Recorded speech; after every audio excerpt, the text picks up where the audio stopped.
नमस्कार दोस्तों, स्वागत है आपका आज के मुख्य समाचारों में। जी हाँ दोस्तों, आपको यहाँ पर देखने को मिलेंगी सुबह से लेकर शाम तक की तमाम बड़ी खबरें मुख्य समाचार ब्रेकिंग न्यूज अपडेट्स के रूप में। तो दोस्तों, आप सभी लोगों से रिक्वेस्ट है इस वीडियो को ज़्यादा से ज़्यादा लाइक और शेयर करें।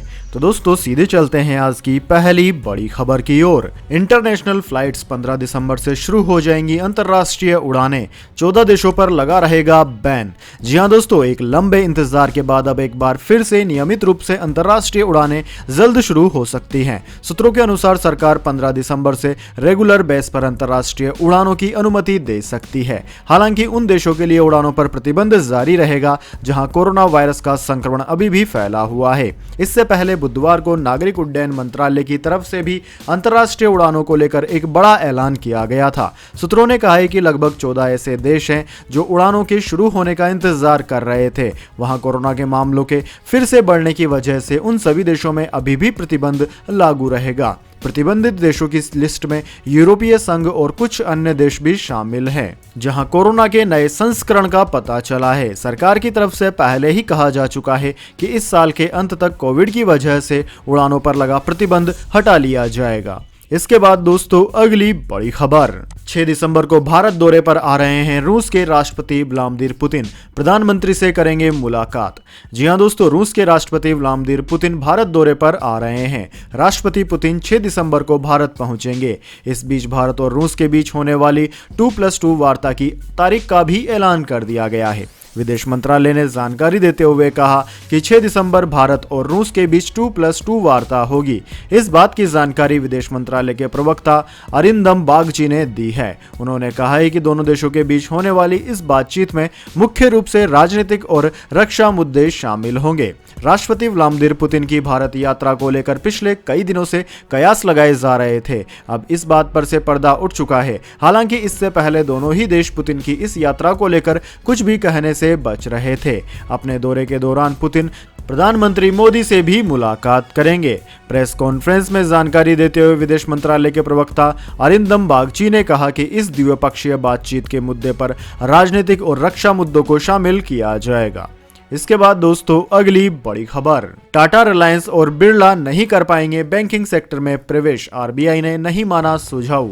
जी हां दोस्तों, टाटा, बिरला और रिलायंस जैसे कॉरपोरेट घराने बैंकिंग सेक्टर में फिलहाल प्रवेश नहीं कर पाएंगे। इन औद्योगिक घरानों ने अपने व्यापारिक साम्राज्य को बैंकिंग में विस्तारित करने की योजना बनाई है, लेकिन भारतीय रिजर्व बैंक यानी कि आरबीआई ने इनकी एंट्री को रोक दिया है। आरबीआई के एक इंटरनल ग्रुप ने 33 सुझाव दिए थे, जिनमें से 21 को स्वीकार कर लिया गया है। अन्य 12 सुझावों पर केंद्रीय बैंक विचार कर रहा है। दोस्तों, आपकी जानकारी के लिए बता दें, औद्योगिक घराने की बैंकों में एंट्री की योजना को पूर्व केंद्रीय बैंकरों से लेकर राजनेताओं तक के विरोध का सामना करना पड़ रहा था। जिन सुझावों को स्वीकार किया गया है उनमें न्यूनतम पूंजी आवश्यकता को बढ़ाकर 1000 करोड़ रुपए कर दिया गया है और प्रमोटरों को कंपनी के 26% तक के स्वामित्व की अनुमति दी है। इस सुझाव को स्वीकार करने से अरबपति उदय कोटक अपने बैंक पर नियंत्रण रखेंगे। आरबीआई ने कहा है कि यह मानदंड सभी प्रकार के प्रमोटरों पर लागू होना चाहिए। इसके बाद दोस्तों, अगली बड़ी खबर। छात्रों पर कोरोना का असर। देश में 30 दिन में 2400 स्टूडेंट हुए पॉजिटिव। सबसे ज्यादा 1700 महाराष्ट्र के। शादियों में शामिल होने वाले बने सुपर स्प्रेडर। जी हां दोस्तों, देश में कोरोना का संक्रमण फिर से चिंताजनक हालत पैदा कर रहा है। 10 बड़े राज्यों में पिछले 30 दिनों में 2400 स्टूडेंट कोरोना संक्रमित हुए हैं। इनमें सबसे ज्यादा 1700 स्टूडेंट महाराष्ट्र के हैं। संक्रमित होने वाले ज्यादातर छात्र पार्टी शादियों में या तो खुद शामिल पाए गए या उनके परिजन किसी कार्यक्रम से लौटे थे। उधर कर्नाटक के धारवाड़ मेडिकल कॉलेज में कोरोना पॉजिटिव स्टूडेंट की संख्या गुरुवार को 182 हो गई। एक दिन पहले बुधवार को यहां 66 मेडिकल स्टूडेंट संक्रमित मिले थे। दोस्तों, खास बात यह है कि सभी फुली वैक्सीनेटेड थे, यानी कि कोरोना वैक्सीन के दोनों डोज ले चुके थे। कॉलेज के हेल्थ ऑफिसर्स ने कहा है कि कुछ दिनों पहले फ्रेशर्स पार्टी आयोजित की गई थी, उससे ही कोरोना फैला होगा। वहीं बेंगलुरु के नर्सिंग कॉलेज के 12 स्टूडेंट गुरुवार को कोरोना पॉजिटिव मिले हैं। राजस्थान में 20 सितंबर से स्कूल खोल दिए गए। 23 नवंबर को जयपुर के एक स्कूल में 185 बच्चों का कोरोना टेस्ट किया गया, जिनमें 12 से ज्यादा बच्चे पॉजिटिव पाए गए। संक्रमण के पिछले सप्ताह यहाँ एक बच्चे की मौत भी हुई थी। इससे पहले 16 नवंबर को जयपुर के ही एक स्कूल में 2 बच्चे पॉजिटिव पाए गए थे। उनके माता पिता एक शादी में गए थे। उनके लौटने के बाद सभी संक्रमित हो गए। स्कूल को फिलहाल बंद कर दिया गया है। इसके बाद दोस्तों अगली बड़ी खबर, ई कॉमर्स प्लेटफॉर्म यानी कि एप्लीकेशंस के माध्यम से auto rickshaw car ride book करना हुआ महंगा। 1 जनवरी से सर्विसेज पर 5% जीएसटी लगेगा। जी हाँ दोस्तों, ई कॉमर्स प्लेटफॉर्म के जरिए दी जाने वाली ऑटो रिक्शा सर्विसेज पर 1 जनवरी 2022 से 5% जीएसटी देना होगा। वित्त मंत्रालय के राजस्व विभाग ने 18 नवंबर की एक नोटिफिकेशन के जरिए ई कॉमर्स प्लेटफॉर्म के जरिए पैसेंजर ट्रांसपोर्ट सर्विसेज देने वाले ऑटो रिक्शा के लिए उपलब्ध जीएसटी माल एवं सेवा कर छूट को वापस ले लिया है। नोटिफिकेशन के मुताबिक ऑटो रिक्शा चालकों की ओर से ऑफलाइन मैनुअल तरीके से दी जाने वाली पैसेंजर ट्रांसपोर्ट सर्विसेज पर छूट जारी रहेगी, जबकि ई कॉमर्स प्लेटफॉर्म के जरिए दी जाने वाली ऐसी सर्विसेज के लिए 1 जनवरी 2022 से 5% टैक्स देना होगा। यानी कि दोस्तों आप अब ओला, उबर या फिर किसी भी ऑनलाइन प्लेटफॉर्म से कोई भी टैक्सी बुक करते हैं तो आपको उस पर 5% टैक्स देना होगा। इसके बाद दोस्तों अगली बड़ी खबर, ऑटोमोबाइल कंपनी मारुति सुजुकी का बड़ा ऐलान, अब नहीं बनाएंगे डीजल कारें। जी हाँ दोस्तों, देश की सबसे बड़ी कार निर्माता कंपनी मारुति सुजुकी का मानना है कि उत्सर्जन मापदंडों के अगले चरण से डीजल वाहनों की लागत बढ़ जाएगी, जिससे बाजार में उनकी बिक्री पर और असर पड़ेगा, जिसमें पिछले कुछ वर्षों से पेट्रोल कारों की ओर धीरे धीरे बदलाव देखा गया है। कंपनी के एक वरिष्ठ अधिकारी के अनुसार मारुति सुजुकी इंडिया ने डीजल सेगमेंट में वापस आने से इनकार कर दिया है, क्योंकि उनका मानना है कि 2023 में उत्सर्जन मापदंडों के अगले चरण की शुरुआत के साथ ऐसे वाहनों की बिक्री में और कमी आएगी। कंपनी ने फैसला लिया है कि उसे डीजल वाहन सेगमेंट से दूर रहना है।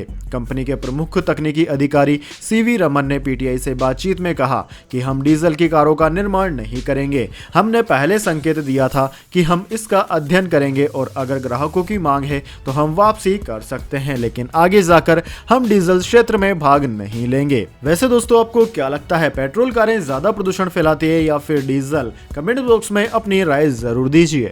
इसके बाद दोस्तों अगली बड़ी खबर, अमेजन ऑनलाइन बांट रहा है नशा, कार्यकारी प्रबंधकों के खिलाफ एनडीपीएस एक्ट के तहत मामला हुआ दर्ज। जी हां दोस्तों, देश भर में नशे की खेप पहुंचाने वाले ई कॉमर्स कंपनी अमेजन का पर्दाफाश हो गया है। इसके कार्यकारी प्रबंधकों के खिलाफ एनडीपीएस एक्ट के तहत मध्य प्रदेश के भिंड जिले के थाना गोहद चौराहा में मामला दर्ज किया गया है। पुलिस ने अमेजन बॉक्स और टेप समेत इन बॉक्सों में रखा 21 किलो 734 ग्राम गांजा मादक पदार्थ जब्त कर 3 लोगों को गिरफ्तार किया। पुलिस ने बताया कि इस मामले में अमेजन ऑनलाइन के कार्यकारी प्रबंधकों की भूमिका के मद्देनजर जांच की जा रही है। ऐसी आशंका है कि इन्होंने देश भर में मादक पदार्थों की सप्लाई का नेटवर्क बना रखा है। पुलिस इस मामले की जांच के दौरान सामने आए तथ्यों के आधार पर कई शहरों और लोगों तक पहुंच रही है। भिंड जिले के गोहद के इस मामले के तार दूर दूर तक फैले हुए हैं। मध्य प्रदेश पुलिस ने विशाखापट्टनम पुलिस और इन्फोर्समेंट ब्यूरो से भी संपर्क साधा है। इस आधार पर गांजा डिलीवर करने वाले श्रीनिवास राव उर्फ वासु अमेजन का पिकअप बॉय, जीरू कुमार स्वामी अमेजन का पिकअप बॉय, निजम कृष्णम राजू समेत अमेजन ऑनलाइन का वैन ड्राइवर को भी गिरफ्तार कर लिया गया। इसके बाद दोस्तों अगली बड़ी खबर, सीएम खट्टर से प्रधानमंत्री मोदी ने की मुलाकात, किसान आंदोलन समेत कई मुद्दों पर हुई बात। जी हां दोस्तों, हरियाणा के मुख्यमंत्री मनोहर लाल खट्टर ने शुक्रवार को दिल्ली में प्रधानमंत्री नरेंद्र मोदी से मुलाकात की। मनोहर लाल खट्टर ने इस दौरान कृषि कानूनों को वापस लेने पर प्रधानमंत्री मोदी को धन्यवाद दिया। प्रधानमंत्री से मुलाकात के बाद सीएम खट्टर ने पत्रकारों से बात की और दोनों नेताओं के बीच हुई बातचीत की जानकारी दी। मनोहर लाल खट्टर ने कहा कि मैंने इस समय चल रही नई योजनाओं के बारे में उन्हें बताया, मैंने प्रदूषण के विषय में उन्हें बताया और उन्हें सुझाव भी दिया है कि विभागों के साथ बैठकर नई योजना बनाई जा सकती है। सीएम खट्टर ने आगे कहा कि मैंने तीनों कृषि कानूनों की वापसी के लिए उन्हें धन्यवाद दिया, इससे लोगों में अच्छा संदेश गया। वो भी चिंता कर रहे थे किसानों को वापस जाना चाहिए। मनोहर लाल खट्टर ने आगे बताया कि सब तरह से ऐसे संकेत आ रहे हैं कि 29 नवंबर को संसद में जैसे ही कानून वापस होते हैं तब निश्चित रूप से किसान वापस जाएंगे। इसके बाद दोस्तों अगली बड़ी खबर, ग्राहकों ने छोड़ा साथ, जियो से 1.9 करोड़ और वोडाफोन आइडिया से 10 लाख यूजर्स अलग हुए, लेकिन अब भी जियो नंबर 1 है कंपनी। जी हां दोस्तों, telecom regulatory authority of India यानी कि ट्राई की सितंबर की रिपोर्ट में देश की सबसे बड़ी टेलीकॉम कंपनी रिलायंस जियो को बड़ा नुकसान हुआ है। रिपोर्ट के मुताबिक सितंबर में जियो से 19 मिलियन यानी कि 1.9 करोड़ ग्राहक अलग हो गए। हालांकि इन ग्राहकों के घटने के बाद भी जियो देश की नंबर 1 कंपनी बनी हुई है। इसी महीने वोडाफोन आइडिया से भी 10.77 लाख यूजर्स अलग हो गए। एक तरफ जहां जियो और वोडाफोन आइडिया से ग्राहक अलग हुए तो इसका फायदा भारतीय एयरटेल को मिला। सितंबर में एयरटेल से 2.74 लाख ग्राहक जुड़े। रिपोर्ट के मुताबिक सितंबर में एयरटेल के ग्राहकों की संख्या बढ़कर 35.44 करोड़ हो गई है, जो अगस्त में 35.41 करोड़ थी। दोस्तों, सितंबर में जियो ने भले ही ग्राहक खोए, लेकिन उसका एवरेज रेवेन्यू प्रति यूजर बढ़ा है। जून तिमाही में जियो का ARPU 138 रुपए था, जो अब 144 हो गया है।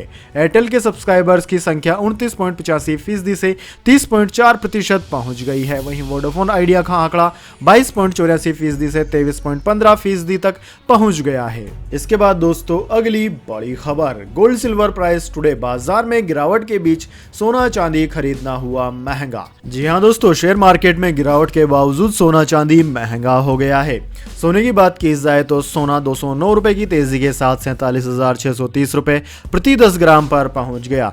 वहीं चांदी 76 रुपए की तेजी के बाद 63,868 रुपए प्रति किलोग्राम पर पहुंच गई है। अंतर्राष्ट्रीय बाजार की बात की जाए तो दोस्तों अंतर्राष्ट्रीय बाजार में सोना 1792.62 डॉलर प्रति औंस, जबकि चांदी 23.55 डॉलर प्रति औंस पर रही। इसके बाद दोस्तों जाने अगली बड़ी खबर, लेकिन उससे पहले मेरी आपसे एक छोटी सी रिक्वेस्ट है। अगर दोस्तों आपको अभी तक हमारी न्यूज पसंद आई है तो इसे एक छोटा सा लाइक जरूर दे दें, और अगर आपको पसंद नहीं आई है तो बेशक आप डिसलाइक भी कर सकते हैं, लेकिन दोस्तों लाइक और डिसलाइक जरूर कीजिए, क्योंकि दोस्तों यही हमारी मेहनत का फल होता है और इसी से हमें पता चलता है कि आपको हमारी वीडियोस पसंद आ रही है या नहीं।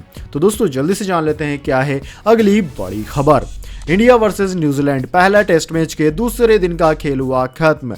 टॉम लोथम और विल यंग के आगे भारत के गेंदबाज पस्त। दूसरा दिन रहा न्यूजीलैंड के नाम। जी हां दोस्तों, न्यूजीलैंड ने भारत के खिलाफ सीरीज के पहले टेस्ट मैच में ठोस शुरुआत की है। कानपुर के ग्रीन पार्क में खेले जा रहे इस टेस्ट मैच में भारत ने पहली पारी में 345 रन बनाए, जिसके जवाब में कीवी टीम ने दूसरे दिन का खेल खत्म होने तक 57 ओवर में 129 रन बना लिए हैं। दोस्तों उसका अभी तक कोई विकेट नहीं गिरा। स्टंप के समय विल यंग और टॉम लॉथम क्रीज पर जमे थे। न्यूजीलैंड अभी भारत से पहली पारी के आधार पर 216 रन पीछे है। मेहमान टीम ने पेसर टिम साउथी के 5 विकेट की मदद से भारत को 145 रन पर आउट किया। श्रेयस अय्यर अपने पदार्पण टेस्ट में शतक जमाने वाले 16वें भारतीय बल्लेबाज बने, जिन्होंने 105 रन बनाए। रविंद्र चंद्र अश्विनी को छोड़कर निचले क्रम के बल्लेबाज न्यूजीलैंड के गेंदबाजों का सामना नहीं कर सके। अश्विन ने 56 गेंदों में 38 रन बनाए। पिच से तेज गेंदबाजों को सुबह अधिक उछाल मिली, जिसकी बदौलत साउथी ने 4 विकेट चटकाए। वहीं अश्विन और जडेजा जैसे स्पिनर्स को टर्न नहीं मिला। खेल खत्म होने तक न्यूजीलैंड का स्कोर बिना किसी नुकसान के 129 रन पर पहुंच गया था। इसके बाद दोस्तों अगली बड़ी खबर, दुर्ग उधमपुर ट्रेन में मुरैना के पास लगी आग, एसी बोगियां A1 A2 खाक, फिलहाल कोई हताहत नहीं। जी हां दोस्तों, मुरैना धौलपुर के पास वैष्णो देवी से आ रही दुर्ग उधमपुर ट्रेन में आग लग गई। आग से एसी बोगी A1 और A2 बुरी तरह जलकर खाक हो गई। दोनों बोगियों को ट्रेन से अलग कर दिया गया है। अन्य बोगियों में धुआं घुसने से अफरा तफरी मच गई। 8 फायर ब्रिगेड आग पर काबू पाने की कोशिश कर रही थी। कुछ देर में ग्वालियर के लिए ट्रेन को रवाना कर दिया जाएगा। ट्रेन फिलहाल मुरैना जिले के फैतमपुर स्टेशन पर खड़ी थी। दोस्तों घटना के बाद एक यात्री ने मीडिया को बताया कि हम लेटे हुए थे, कुछ गंध सी आ रही थी, अचानक आवाज आई आग लगी तो हमने देखा कि काफी धुआं बोगी में भर गया था। हमने फिर बोगी के सभी लोगों को आवाज लगाई कि जल्दी उतरो। सामान उतरवाया। एक लड़की बेहोश हो गई थी, उसे बाकी साथियों की मदद से नीचे उतारा गया। इसके बाद दोस्तों अगली बड़ी खबर, लॉन्च हो गया मिनटों में फुल चार्ज होने वाला जबरदस्त स्मार्टफोन, 64 MP कैमरा और बड़ी है स्क्रीन। जी हां दोस्तों, हुआई ने चोरी छिपे चीन में हुआई नोवा 8 SE स्मार्टफोन लॉन्च कर दिया है। यह नोवा 8 SE यूथ, नोवा 8E 5G ZV और नोवा 8 SE के बाद ब्रांड का तीसरा नोवा 8 SE मॉडल है। दोस्तों इस फोन की कीमत 2099 युआन यानी कि 24,563 रुपए है और इसे इसे चीन में खरीदा जा सकता है। यह ब्लैक, व्हाइट, सिल्वर और ब्लू जैसे रंगों में आता है। इस फोन की खास बात इसकी बैटरी और इसका फास्टेस्ट चार्जर है। दोस्तों इसके अंदर 3800 mAh की बैटरी है जो 66 वोल्ट फास्ट चार्जिंग को सपोर्ट करती है। इसके अलावा इसमें मुख्य कैमरा 64 मेगापिक्सल का है। इसके अलावा इसका प्राइमरी कैमरा 16 मेगापिक्सल का है और इसके अंदर 8 GB रैम के साथ 128 GB की इनबिल्ट स्टोरेज भी दी गई है। इसके बाद दोस्तों अगली बड़ी खबर, मुंबई की अदालत में परमबीर सिंह की हुई पेशी, भगोड़ा घोषित करने के खिलाफ याचिका। जी हां दोस्तों, मुंबई के पूर्व पुलिस कमिश्नर परमबीर सिंह शुक्रवार को ठाणे कोर्ट के सामने पेश हुए। उनकी पेशी के बाद अदालत ने उनके खिलाफ जारी गैर जमानती वारंट को रद्द कर दिया। कोर्ट ने उन्हें ठाणे पुलिस को जांच में सहयोग करने का निर्देश दिया है। दोस्तों आपकी जानकारी के लिए बता दें, 15,000 रुपए के निजी मुचुल्के और पर्सनल बॉन्ड भरवाने के बाद यह वारंट रद्द किया गया। हाल ही में कोर्ट ने परमबीर को भगोड़ा घोषित कर दिया था। दोस्तों आपकी जानकारी के लिए बता दें, ठाणे नगर थाना पुलिस ने जुलाई में बिल्डर केतन तन्ना की शिकायत पर परमबीर और अन्य 28 के खिलाफ रंगदारी का केस दर्ज किया था। इस मामले में उनके खिलाफ गैर जमानती वारंट भी जारी किया गया था। हाल ही में कोर्ट ने परमबीर को भगोड़ा घोषित किया था। कई महीनों तक वे लापता चल रहे थे, लेकिन गुरुवार को जानकारी आई कि वे गुरुवार को मुंबई पहुंचे। इसके बाद मुंबई पुलिस की क्राइम ब्रांच ने रंगदारी के एक अन्य मामले में उनसे करीब 7 घंटे तक पूछताछ की। इसके बाद दोस्तों अगली बड़ी खबर, शेयर बाजार में ब्लैक फ्राइडे, एक ही दिन में निवेशकों के 5 लाख करोड़ रुपए डूबे। जी हां दोस्तों, शेयर मार्केट में शुक्रवार का दिन निवेशकों के लिए बुरे सपने से भी बुरा रहा। ब्लैक फ्राइडे वाकई में काला साबित हुआ। शुक्रवार के सेशन में निवेशकों के लगभग 5 लाख करोड़ रुपए स्वाहा हो गए। आज के सत्र में ही एनएसई 2.91% यानी कि 509 अंकों की गिरावट के साथ बंद हुआ, जबकि बीएसई 2.87 यानी कि 1687 अंकों की गिरावट के साथ बंद हुआ। फार्मा के अलावा कोई भी सेक्टर हरे रंग में बंद नहीं हुआ। इसके बाद दोस्तों अगली बड़ी खबर, आरबीआई ने एसबीआई पर लगाया 1 करोड़ रुपए का जुर्माना, नियमों की अनदेखी की मिली सजा। जी हां दोस्तों, भारतीय रिजर्व बैंक यानी कि आरबीआई ने भारतीय स्टेट बैंक एसबीआई पर नियामकीय अनुपालन में कमी को लेकर 1 करोड़ रुपए का जुर्माना लगाया है। आरबीआई ने शुक्रवार को एक बयान में बताया कि 16 नवंबर 2021 को जारी एक आदेश में यह जुर्माना लगाया गया है। केंद्रीय बैंक के अनुसार एसबीआई के inspection for supervisory evolution ISE के लिए वैधानिक निरीक्षण 31 मार्च 2018 और 31 मार्च 2019 को अपनी फाइनेंशियल पोजीशन के संदर्भ में आयोजित किया गया था। आदेश के अनुसार जोखिम मूल्यांकन रिपोर्ट की जांच निरीक्षण रिपोर्ट में बैंकिंग रेगुलेशन एक्ट के एक प्रावधान का उल्लंघन पाया गया। एसबीआई ने उधारकर्ता कंपनियों के मामले में कंपनियों की चुकता शेयर पूंजी से 30% से अधिक की राशि ले शेयर गिरवी के रूप में रखा था। आरबीआई ने इसके लिए एसबीआई को कारण बताओ नोटिस जारी किया गया था। इसमें स्टेट बैंक से पूछा गया कि नियमों की इस अनदेखी को लेकर उस पर जुर्माना क्यों न लगाया जाए। बैंक के जवाब पर विचार करने के बाद जुर्माना लगाने का निर्णय लिया गया है। इसके बाद दोस्तों अगली बड़ी खबर, गंभीर बीमारी से जूझ रहे हैं अनिल कपूर, जर्मनी जाकर शेयर किया वीडियो।